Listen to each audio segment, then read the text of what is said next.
Yeah, so welcome everyone, and nice to see all of you again.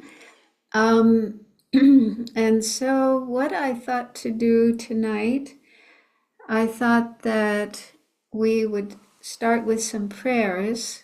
Um, it may be that some of you are not familiar with Buddhist prayers, and maybe you're also not comfortable to recite Buddhist prayers, which is completely fine. You don't have to. You can just sit and contemplate or listen.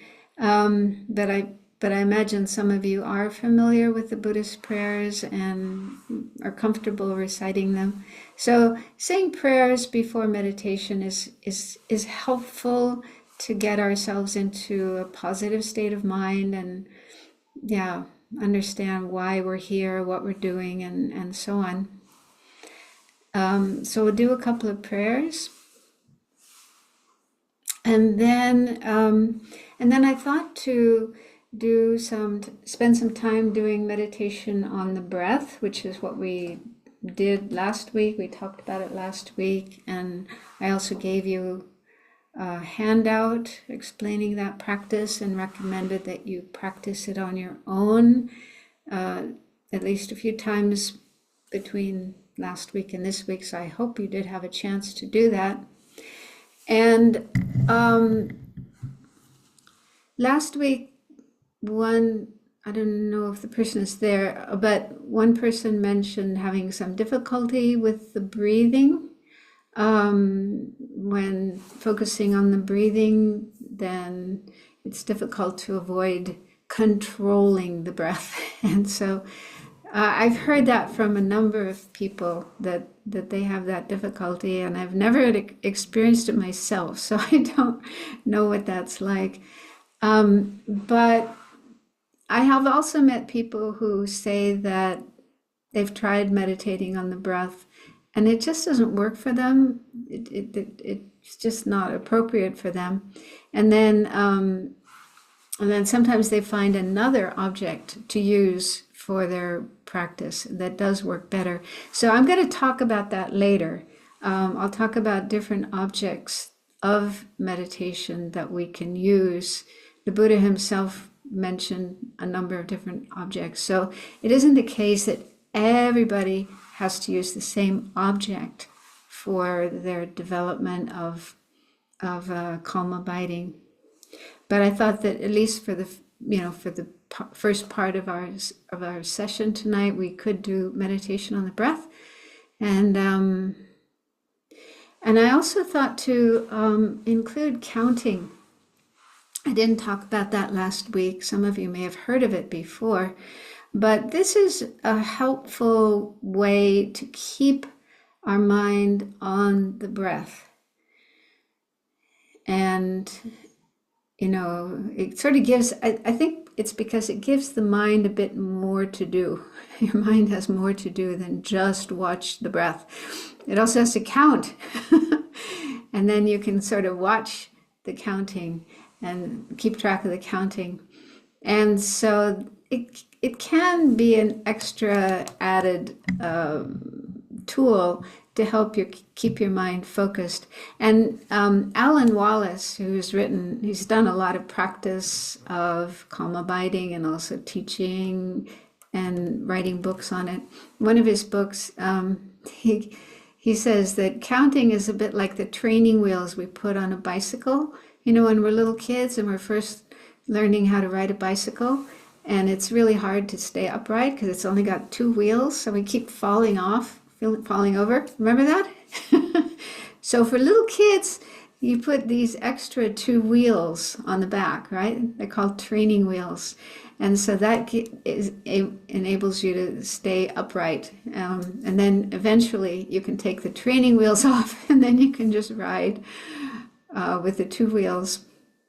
So he said, yeah, the counting the breath is a bit like having training wheels on the bicycle. It's a helpful tool to get ourselves focused on the breath and stay on the breath rather than wander here and there.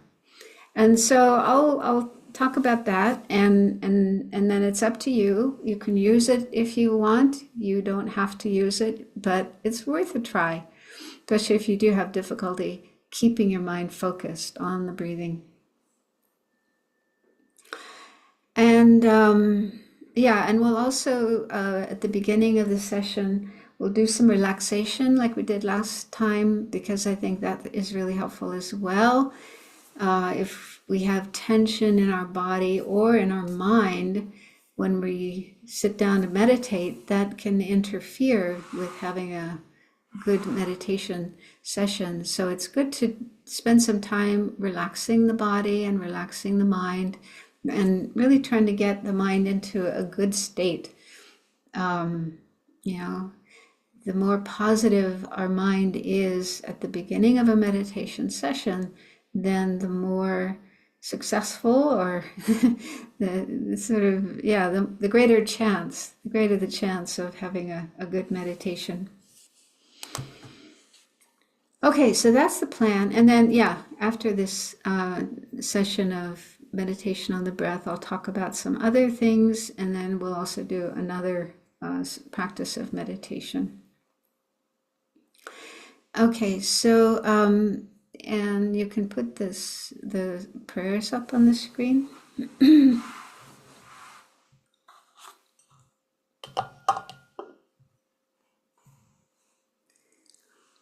So we'll do the first prayer, refuge and bodhicitta, 3 times. And we'll also do the second one, which is the 4 immeasurable thoughts. And then the dedication will be for the end. So here at Sravasti Abbey, we chant this prayer. There's a way of chanting it, just nice. So I'll do it that way. Some of you may have done it before and can follow along. And again, if you're not comfortable reciting Buddhist prayers, if you don't know what they mean, it's fine. You don't have to do them.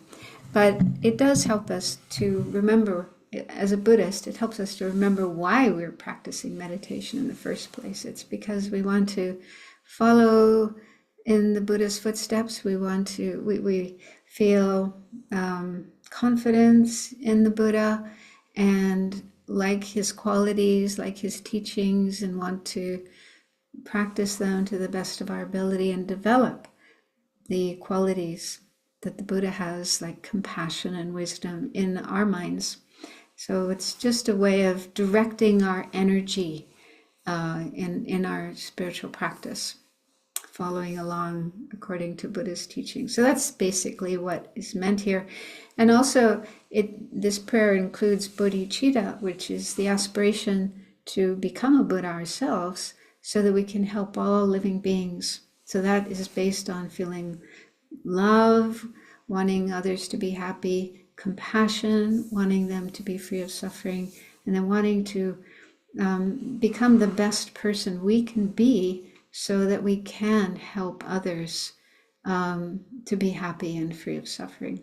So if you're able to bring that thought into your mind, then that's really, really positive, a really good state of mind to have at the beginning of a practice of meditation.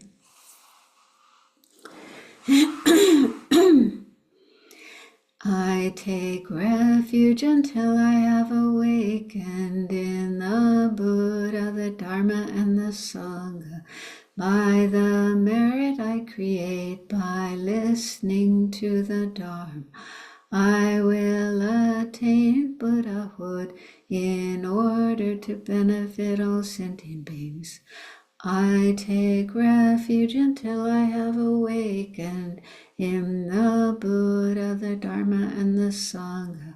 By the merit I create by listening to the Dharma, I will attain Buddhahood in order to benefit all sentient beings. I take refuge until I have awakened in the Buddha, the Dharma, and the Sangha. By the merit I create by listening to the Dharma, I will attain Buddhahood in order to benefit all sentient beings.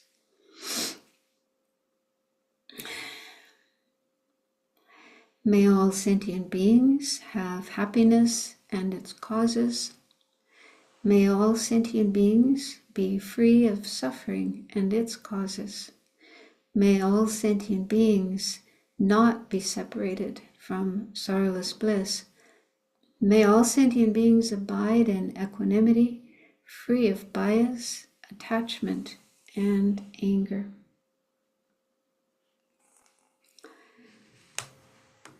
So we're advised to try to have a positive altruistic motivation whenever we practice meditation or do anything that is spiritual, part of the spiritual path.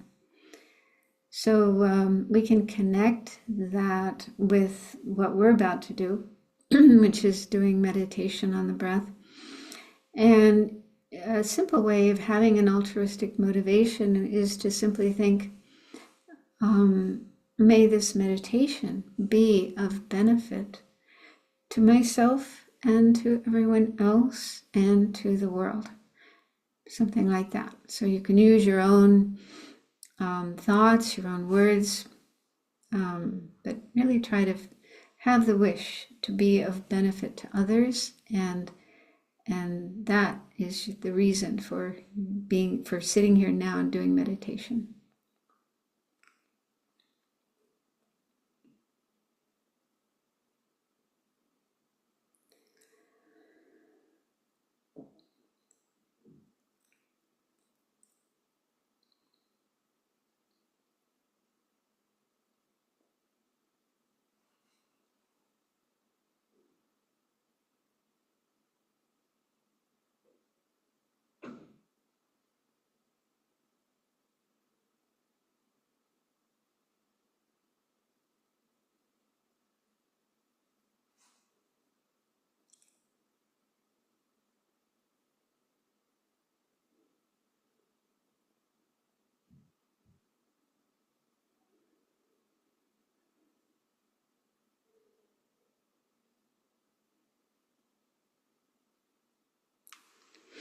So let's take a few more minutes to try to make sure our body and mind are as relaxed as possible. So I'll take you through the same guided relaxation that we did last week. So just do the best you can to stay focused. And as I mentioned, different parts of the body, put your awareness, your attention there. And if you notice tension, tightness, then do your best to let go of it, let it melt, flow away, disappear. So start with the top of your head. Relax the top of your head.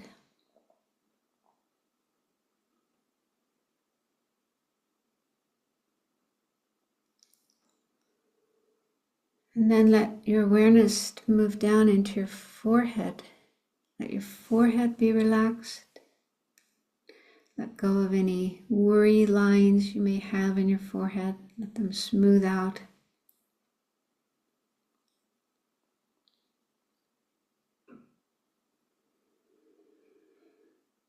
And then relax your eyes, the muscles around your eyes and behind your eyes.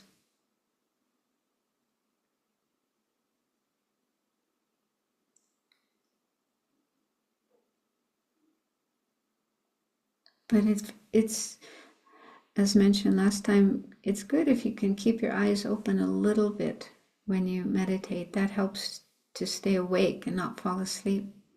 Just have your gaze looking downwards onto your lap or the floor in front of you.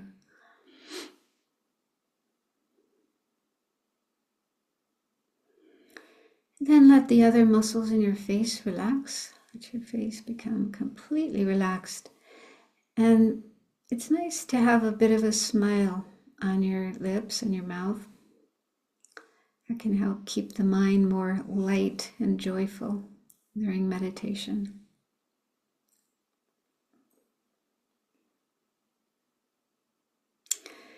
And then relax the sides of your head, right and left sides.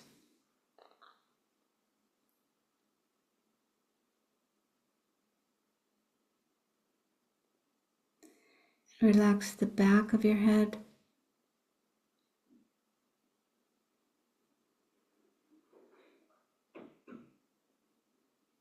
And relax the inside of your head. Let your brain relax.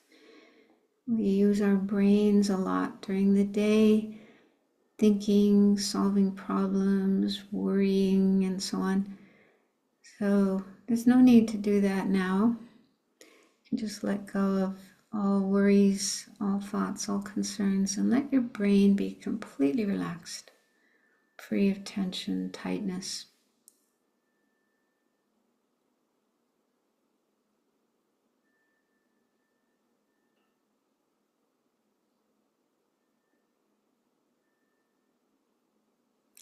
Next, feel your neck and throat. Relax any tension that's there.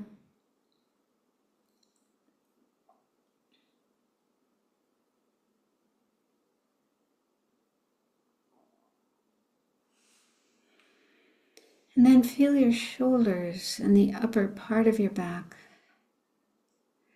That's a place where we often have tension, especially working on the computer. So if you do feel any tension there, let it go. Release it.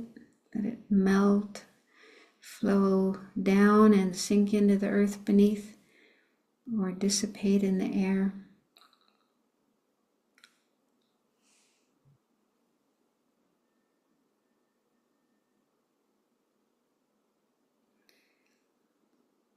Then let your awareness continue moving down through your back, relaxing as you go. So relax the middle part of your back.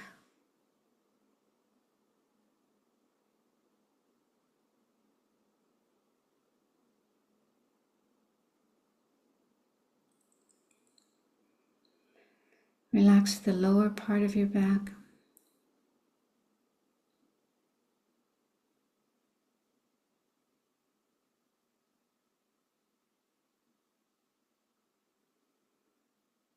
Go all the way down to your buttocks. Let that area relax as well.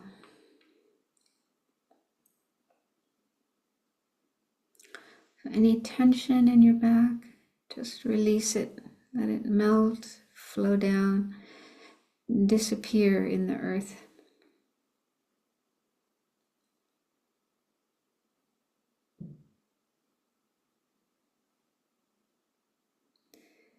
And move your awareness to the front of your body, starting with your chest. Let your chest relax.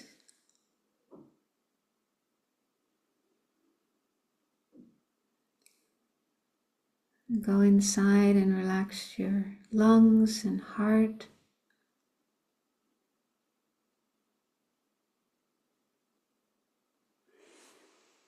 Let your awareness continue moving downwards through the diaphragm, the abdomen, relaxing all the various organs, the digestive system, and the muscles in that area. Let all tension melt, sink down into the earth and disappear.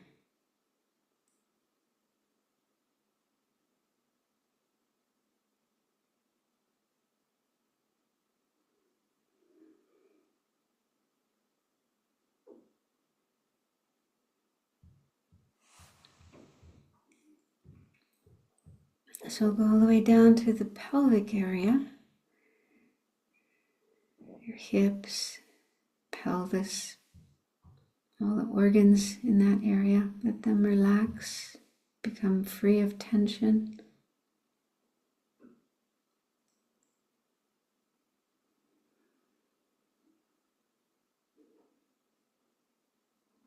And then move down into your legs. And first relax your thighs, right and left thighs.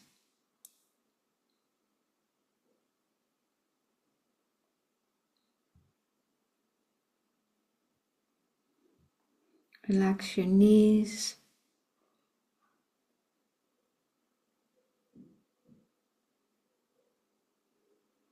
Relax your calves.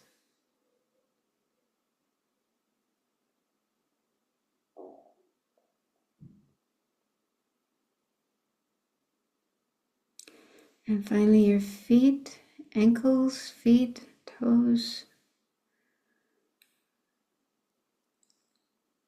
Again, any tension, imagine melting and flowing down into the earth, disappearing there.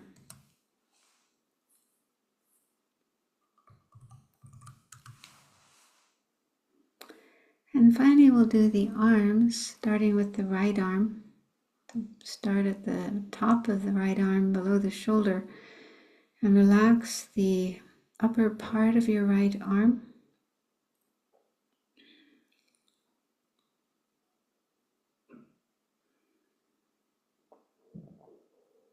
Then the lower part of your right arm.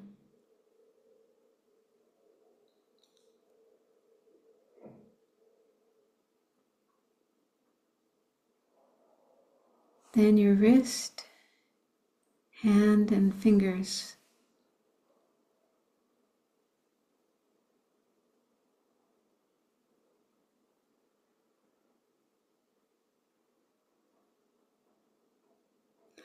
Then the left arm, start at the upper part below the shoulder and relax the upper part of your left arm.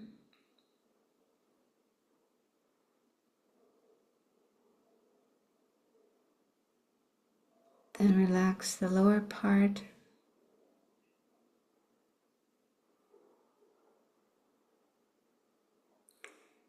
And your wrist, hand, and fingers.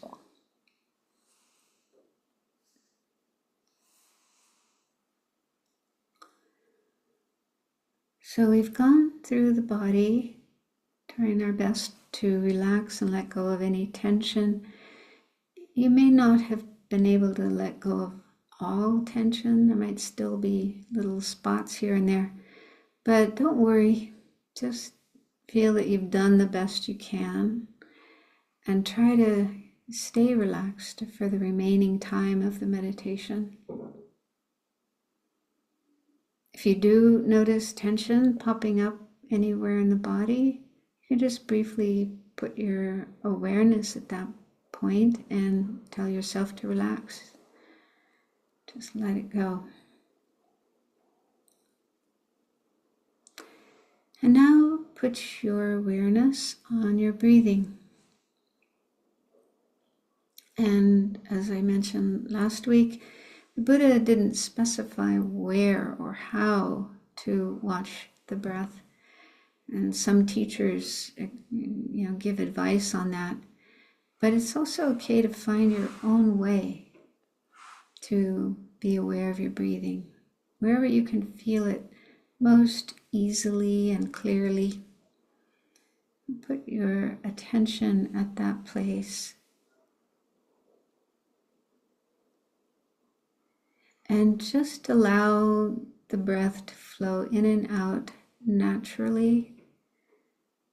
Try not to interfere with the breathing or control it. Your body knows how to breathe on its own. When we're asleep or unconscious, our body keeps breathing. So there's no need to control it.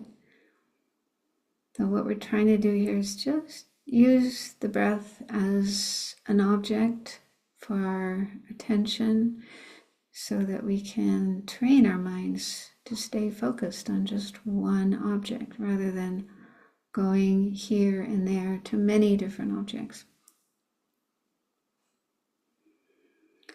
But that will happen. The mind will wander away. Other things will pop up. Thoughts, memories, emotions, feelings. We'll hear sounds and feel other sensations in our body. So inevitably, there will be other things happening that can distract your mind, and your mind probably will get distracted. But as soon as you've noticed that, as soon as you notice you're paying attention to something else other than the breathing, just disengage from that other object. Let it go, put it aside, and come back to the breath.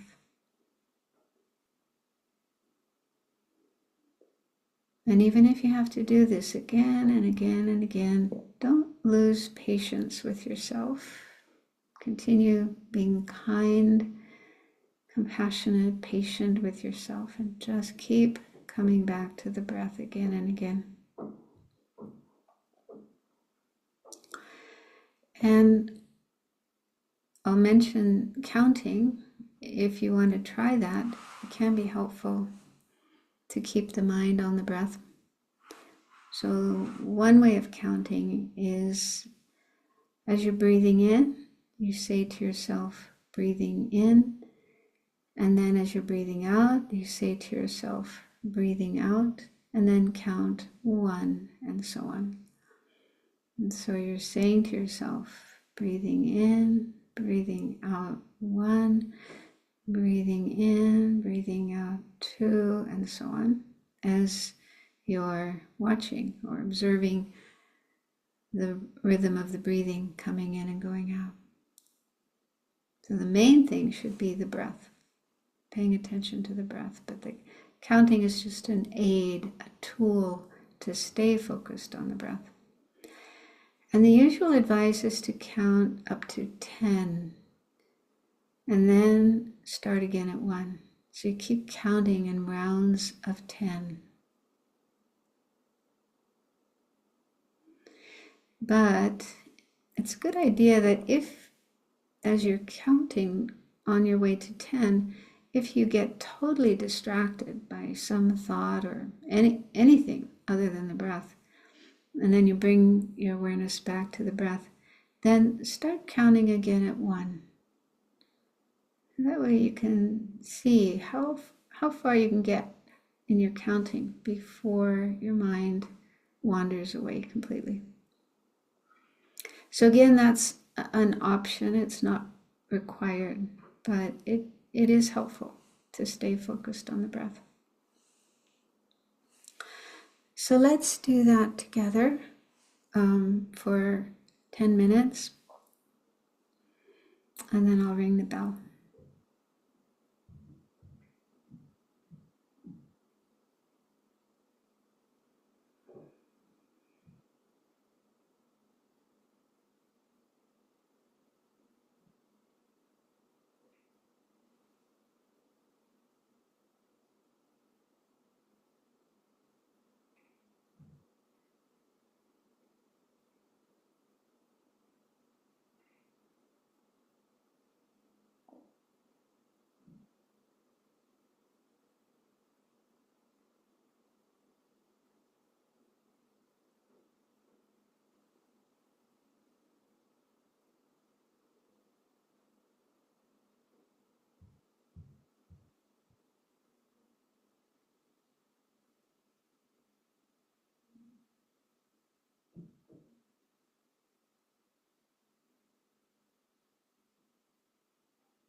So one common question people have about meditation is, how long should you meditate for? And there's no fixed amount of time. It depends on different factors. It's recommended that in the beginning, if you're starting to practice meditation, especially shamatha, calm abiding, it's recommended to keep your sessions short, like 5 minutes. And if you're in a retreat to do shamatha, to develop shamatha, you start by doing like many short sessions with little breaks in between during the day. And then as your concentration improves, you can lengthen the amount of time that you meditate for. So you can go from 5 to 10 to 20. And then when you get really, really good at concentration, you're able to keep your mind focused on your object of meditation, with little or no problems, then you can spend much longer, even hours. But it's best to start with short sessions. It is hard work. Developing concentration is hard. So if you do find it hard, don't be discouraged. It's quite understandable, because our mind just isn't accustomed to staying focused on one object for more than a few seconds. So trying to do that is hard. It does require effort. And so I mentioned that there are different objects of meditation. So this was in response to the question last week about having difficulty with the breath.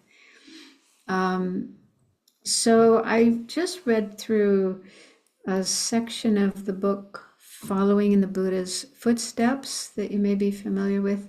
It's volume 4 of the Library of Wisdom and Compassion by the Dalai Lama and Thupten Chodron.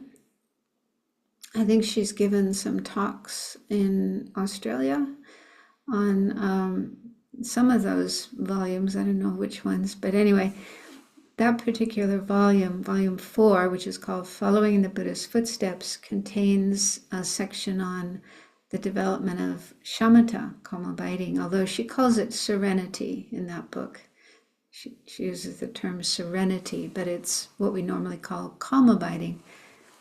That's the usual English translation. And then the Sanskrit term is shamatha. So in that book, from page 153 to 163, it explains different objects that could be used. And the Buddha, did give teachings. He did give recommendations for different objects that could be used for the development of shamatha. And some of those objects are really meant for people who are quite familiar with Buddhist philosophy, who have studied Buddhist philosophy and are familiar with, different aspects of the Buddhist worldview. So, for example, the 5 aggregates, that's one object that could be used, or the 12 links of dependent arising. Although it doesn't actually explain, I haven't come across any explanation about how to use those kinds of objects to develop calm abiding. But anyway, some of them are kind of complex, and I think they are for more advanced practitioners. Some of the objects are less complex. So one example is love or loving kindness. And that the Buddha recommended that for people who have anger, who have a lot of anger and resentment and, those kind of attitudes. I mean, we all have anger. But yeah, some people may have a lot of anger. So for those with a lot of anger, then loving kindness is an object that could be used. But I think all of us could use that if we wanted to. Anyone could use it, whether we have a lot of anger or not. And I think the one way you could use loving kindness as an object would be you could take the first line of that prayer that we recited at the beginning, the prayer of the four immeasurables. So the first line says, may all sentient beings have happiness and the causes of happiness, something like that. So you could take that line and then reflect on it and really do your best to generate that state of mind of wishing everyone, every living being, to be happy and to have the causes of happiness, which according to Buddhism are mainly, is not ice cream and going to the beach, but virtue. The main cause of happiness is virtue. Good states of mind, positive states of mind, like love and compassion and so on, and also actions that we do motivated by good states of mind, so good karma. So those are the main causes of happiness. And so we want everyone to be able to have those, to make those important parts of their life, so they are having virtuous thoughts and doing virtuous actions. And in that way, they are creating the causes of happiness for themselves. Because nobody else can make us happy, even though like the Buddha wants us to be happy, but the Buddha can't make us happy. The Buddha can't sort of inject happiness into us and then suddenly, we're just full of happiness. It doesn't work like that. So where happiness comes from is virtue, positive states of mind, positive thoughts, feelings, and also positive actions, virtuous actions. And so Buddha's teachings contain a lot of information on what virtue is, how to create virtue. And in that way, we can create for ourselves happiness. We can create happiness for ourselves. And so, so loving kindness is wishing that others, all living beings without exception, could have happiness, could experience happiness, as well as the causes of happiness. So you could just spend a bit of time reflecting on that and then generate that feeling of love, loving kindness in your mind, in your heart, and then focus on that. Use that experience of loving kindness as an object of concentration. Now, I haven't really tried that before. I can imagine it would be hard to maintain that feeling of loving kindness. But I suppose if it fades, if it disappears, then you just do a little bit more reflection to get it going again. It's like you put fuel on the fire to keep it going so it doesn't go out. So you, bring it back up again and then focus on it. So that's another object that you could use for the development of shamatha.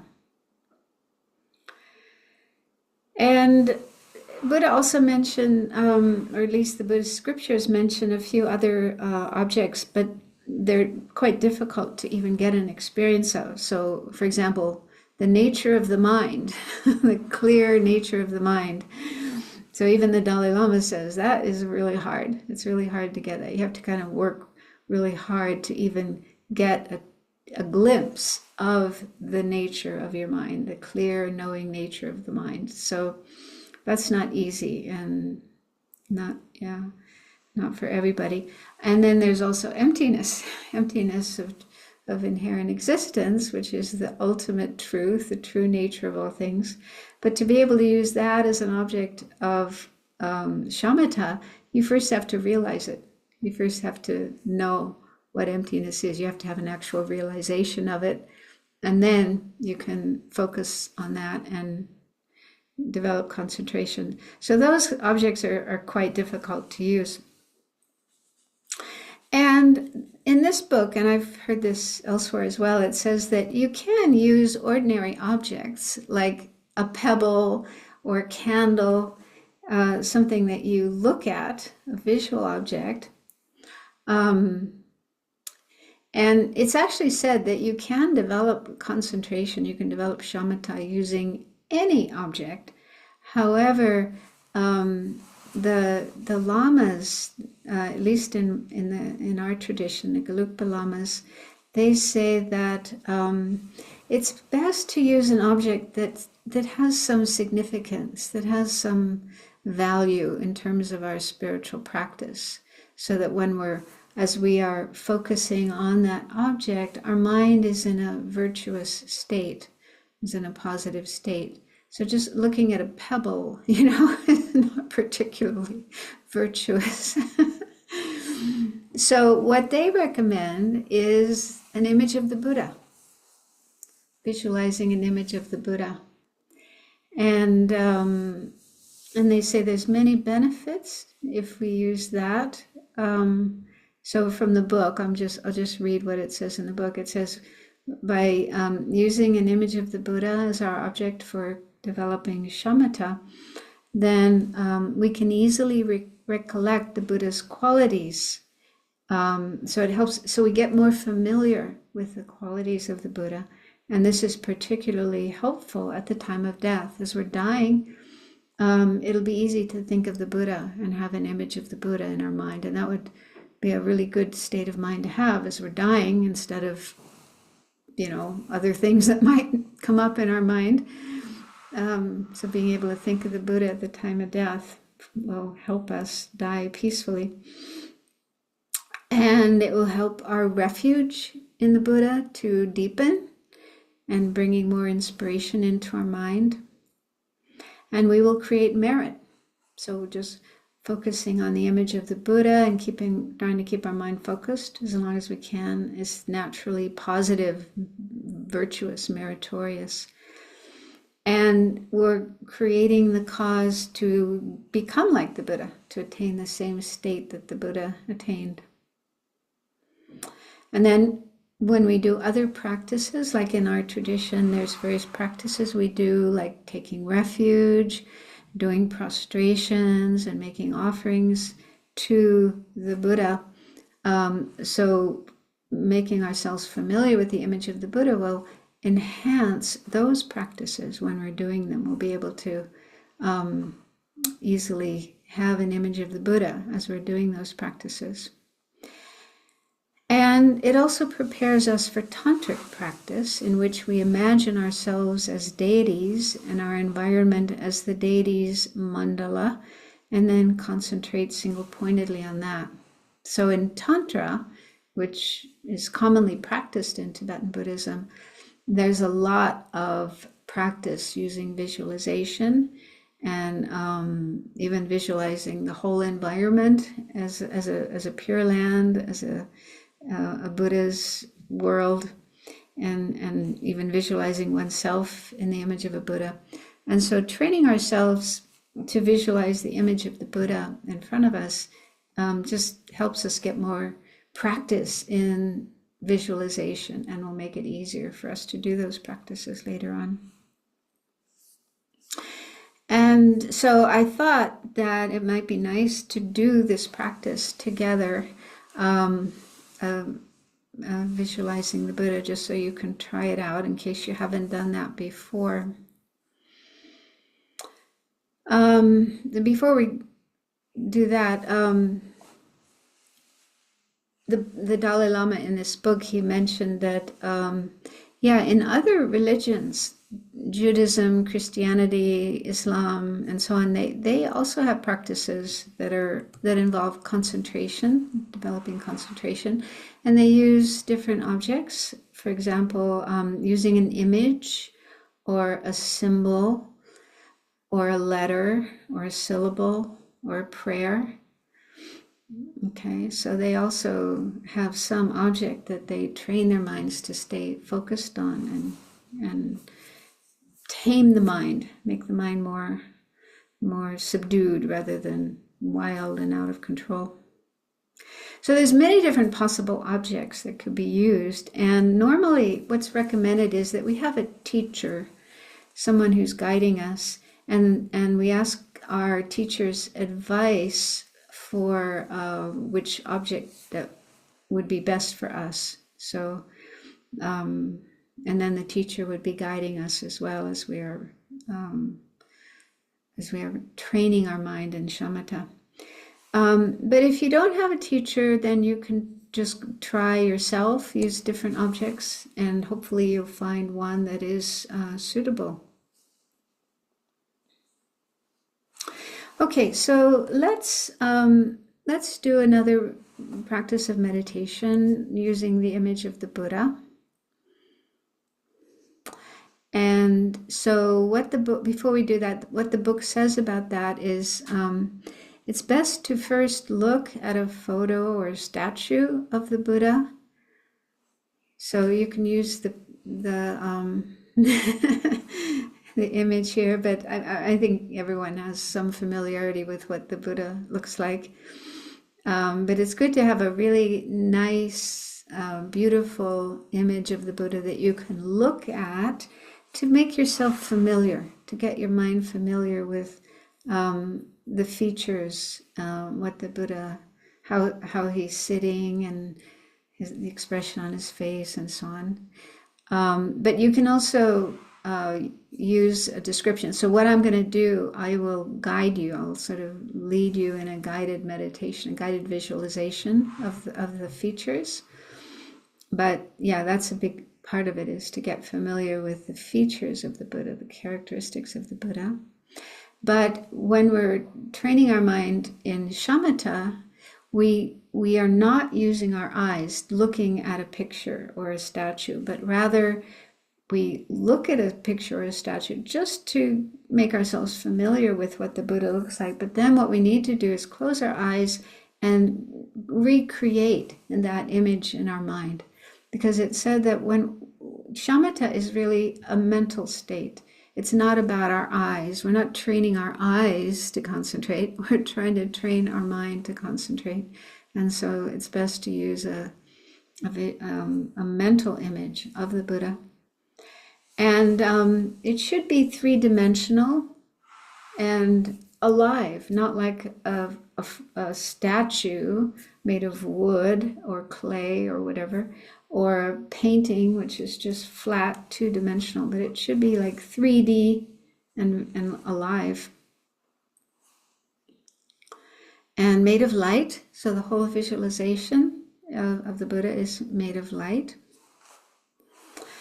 And so what I'll do is I'll lead you in visualizing the Buddha and describing the features, and then you do the best you can to get that image of the Buddha in your mind. And don't worry if you're not able to visualize every aspect, every detail perfectly.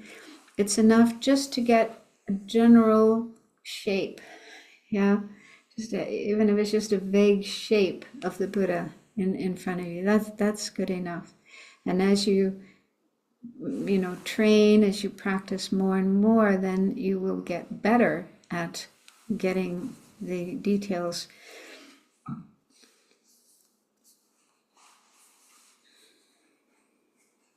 And the Dalai Lama also says that when you're using an image of the Buddha, a visualized image of the Buddha, sometimes it might change color. We're supposed to visualize the Buddha as golden, but if he suddenly turns blue or something other than what it's supposed to be, then we should go back. We should remind ourselves, no, it's golden. Or we're visualizing the Buddha sitting down, and if the Buddha suddenly stands up, then we can't stay with that. Okay, we should again have the Buddha sitting down. So it's important to keep the shape and the color and the details as they are described, and not let our mind distort what should be there. Okay, so let's try that. So once again, make yourselves comfortable and try to sit with your back straight.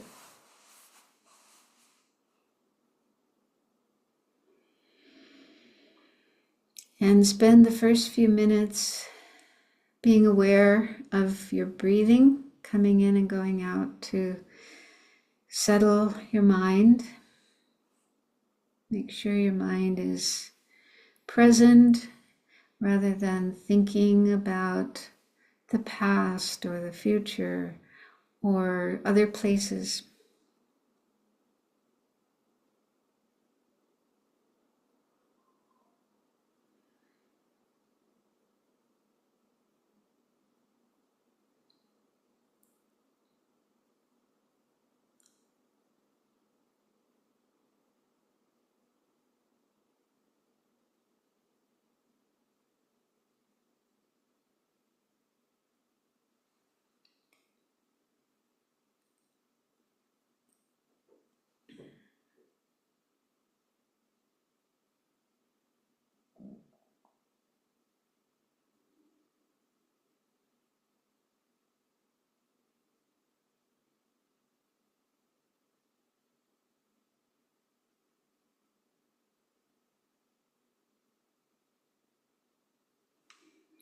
Now imagine that in the space in front of you, at the level of your forehead and about 2 meters away, is the Buddha.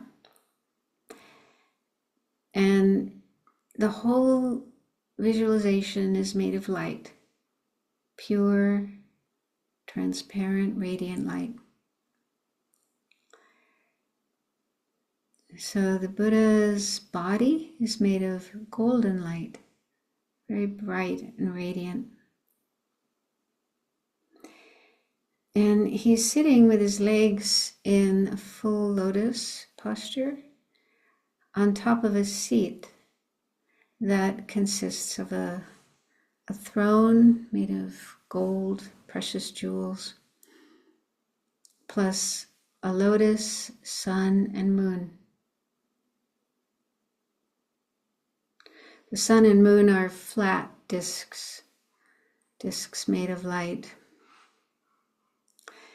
The lotus, sun, and moon actually represent the 3 main realizations the Buddha has attained. The lotus is renunciation, being free of all attachment to samsara. The sun, bodhicitta, compassion and love for all living beings, dedicated to helping them. The sun is wisdom, understanding the true nature of things. And the moon is bodhicitta, dedicated to helping all living beings until we all reach enlightenment as well.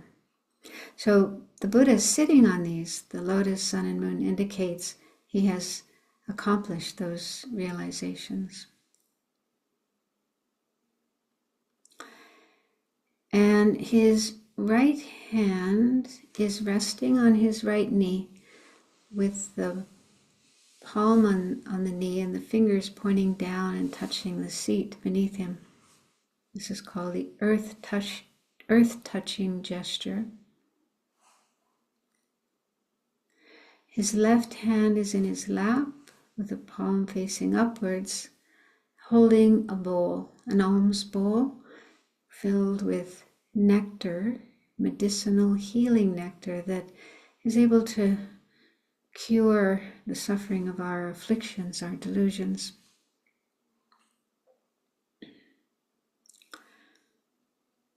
And he's wearing the saffron robes of a monk.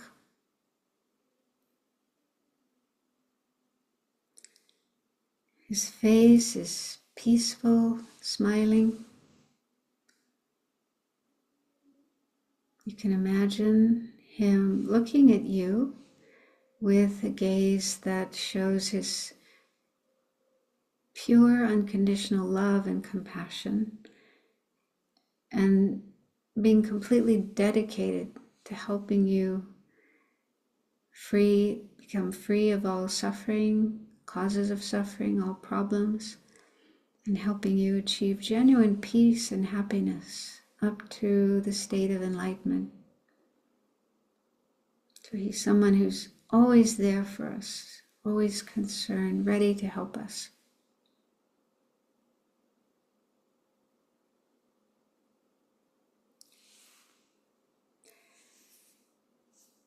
His hair is blue-black, and each hair is individually curled to the right, not mixed with the others.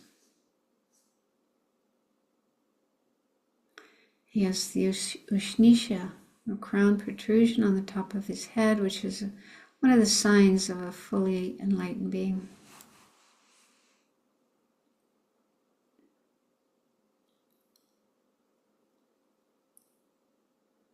So, again, don't worry if all the details don't appear clearly.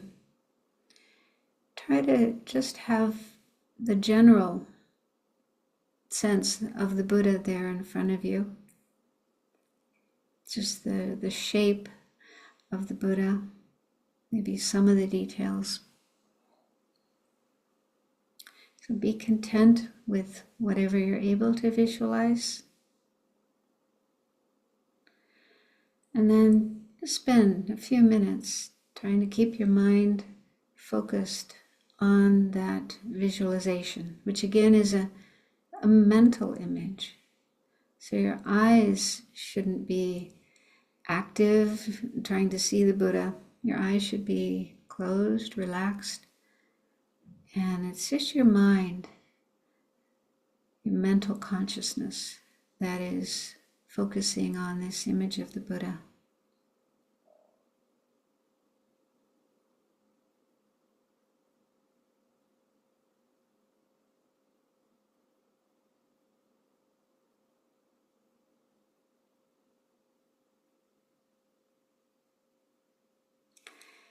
And as with the breath, whenever you notice your mind wandering away from the image of the Buddha to something else, as soon as you notice that, let go of that other object and come back to the image.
So, my understanding is people have different abilities when it comes to visualization. For some people, it comes really easily. They can visualize just about anything they try to visualize, and it's very clear and detailed. Other people have a lot of difficulty. I have difficulty. But I do find that if I keep trying, don't give up, and just keep trying, it does get better and easier. And one thing you might try too is have an image, a statue or a picture that you really like, and have that there in front of you and just gaze at it for a while. Just really take in all the details of the visual, of the image of the Buddha, what the Buddha looks like, and then close your eyes and have that mental image. So it will probably be easier that way. Because I think just in ordinary experience, when we look at something for a while and then we close our eyes, yeah, it's really easy to have an image of it, almost like our mind has taken a photo of that object and then is able to remember what we saw. So that may be another way of going about doing this. So I just thought it would be helpful to try a different type of object. Yeah, because again, some people don't find the breath very helpful and need something else. In the Theravada tradition, the main form of Buddhism in countries like Thailand and Burma and Sri Lanka, one of the objects or types of objects they sometimes use for developing concentration are colored discs called kasinas. And they represent the different elements, earth, water, fire, and wind. So this is actually in the scriptures, the Buddhist scriptures, that kind of object can also be used. And there's a whole way of doing that. I haven't studied that, but that's also an object that you first look at. You look at it visually, and then you close your eyes and meditate on an image, a mental image of that object. So they use, yeah, that procedure as well. Are there any questions before I go on?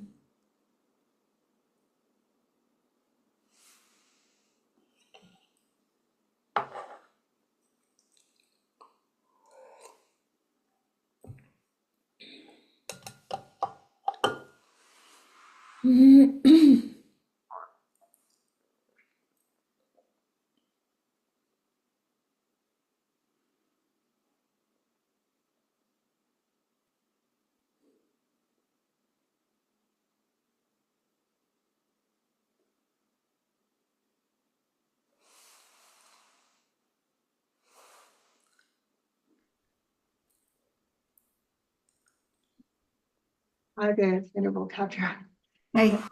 Yeah, so I'm the lady from last week with the Okay. Okay, I just wanted to report back to you.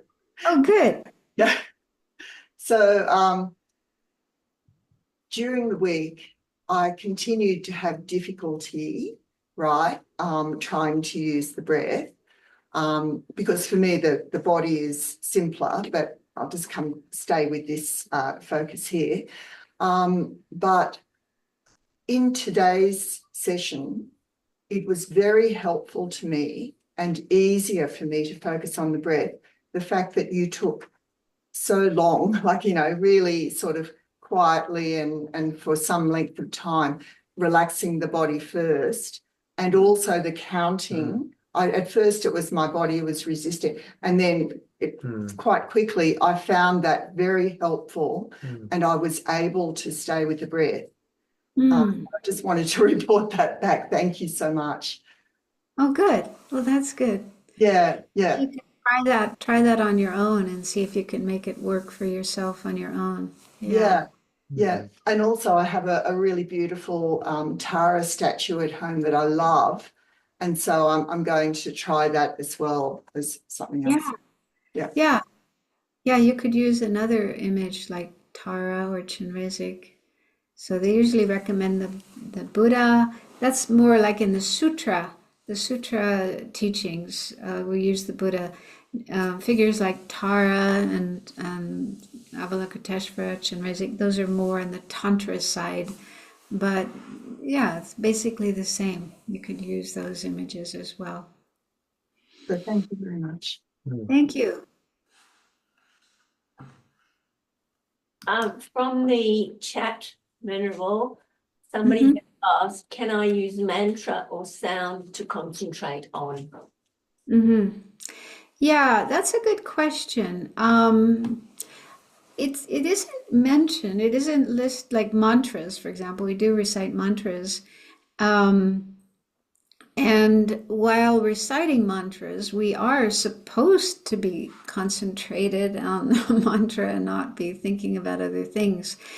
But I haven't heard of mantras being recommended as objects for developing shamatha.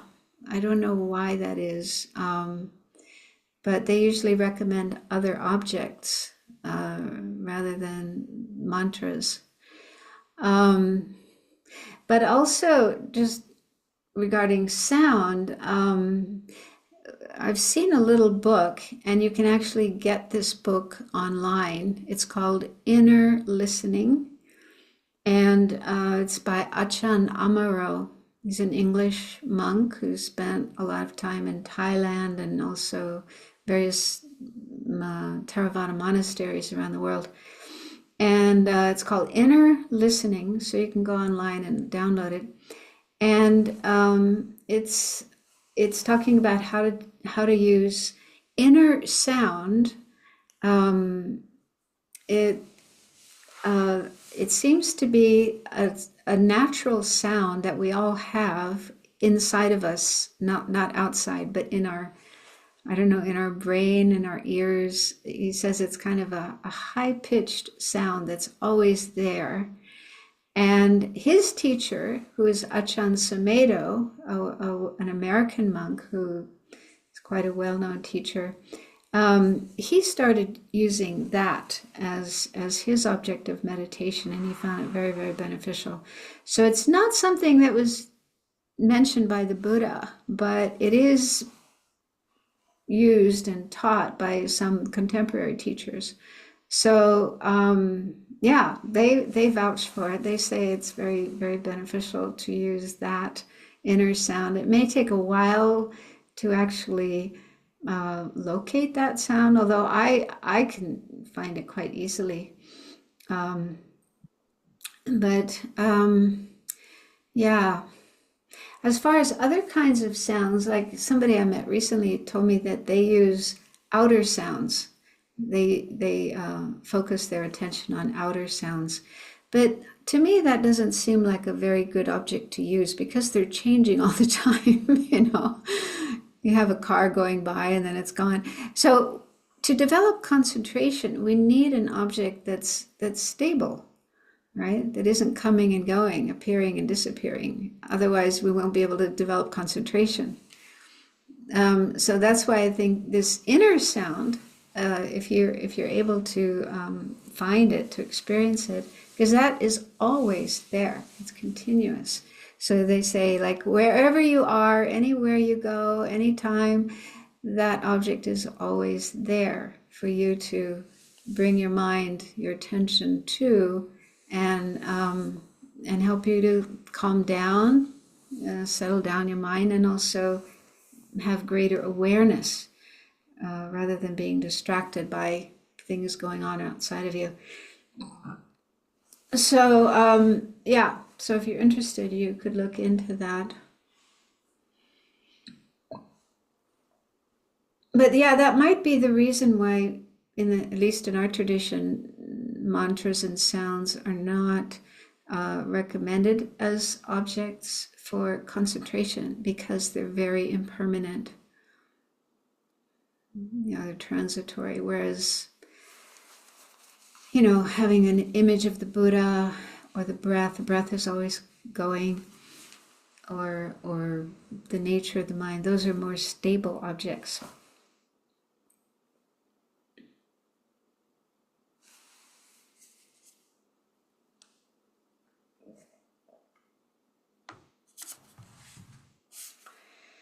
So I'll just mention one other thing before we finish. We just have a few minutes left. And that is, ideally, in our tradition, whenever we do meditation, it's good to have 4 components of your session of meditation. The first is to sit yourself down and make sure you're in a good position for meditation.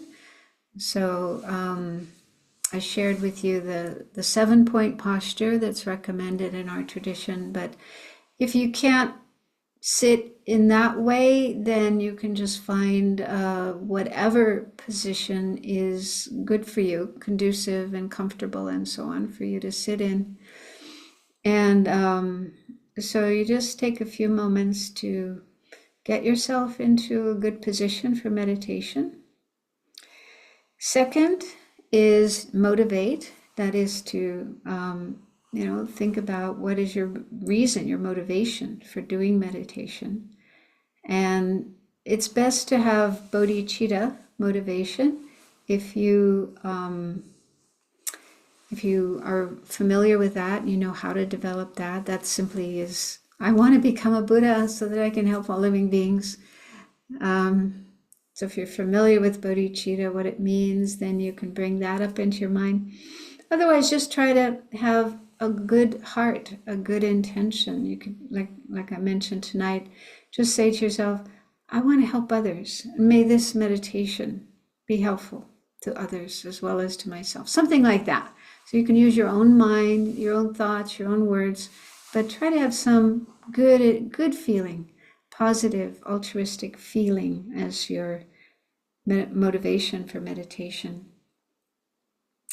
And then the third step is to do your meditation. Whatever it is you've decided to do, meditating on the breath or some other kind of practice. So do that for however long you decided to do it for.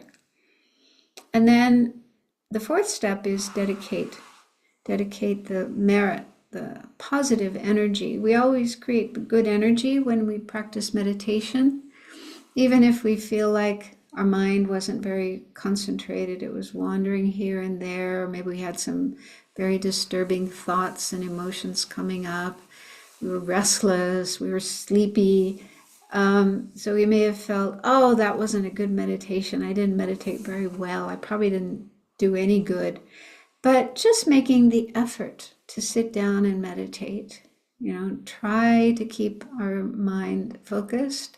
That itself is we have created merit.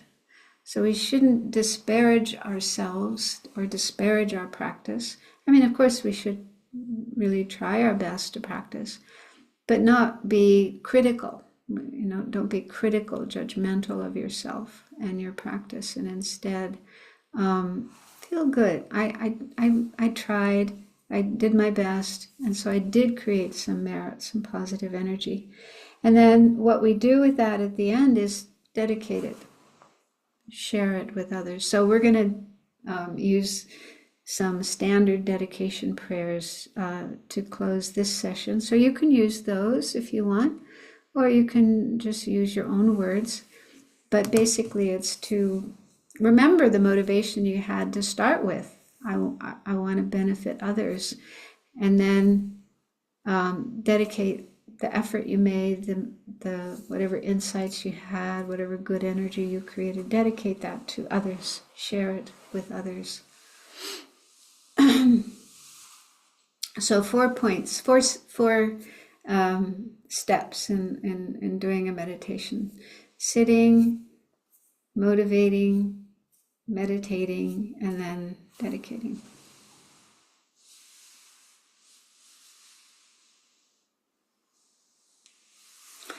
Okay, so I think that brings us to the end of our time. So I hope this has been beneficial for everyone.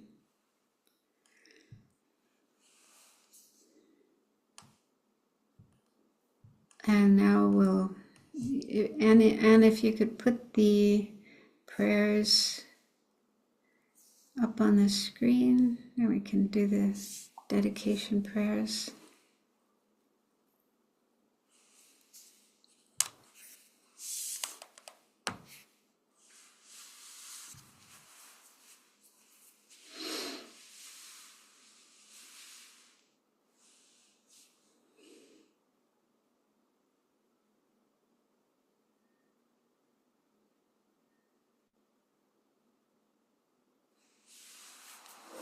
So again, these can be chanted.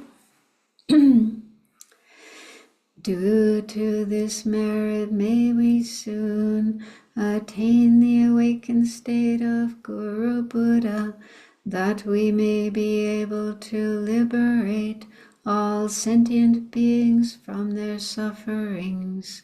May the precious Bodhi mind, not yet born, arise and grow. May that born have no decline, but increase forevermore.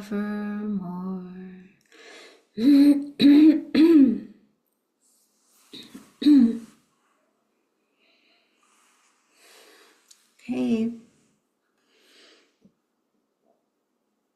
So if you have any questions that come up between now and next week, you can send them to Anne, and Anne can send them to me, and I'll do my best to answer them in our next session. This will be the last session.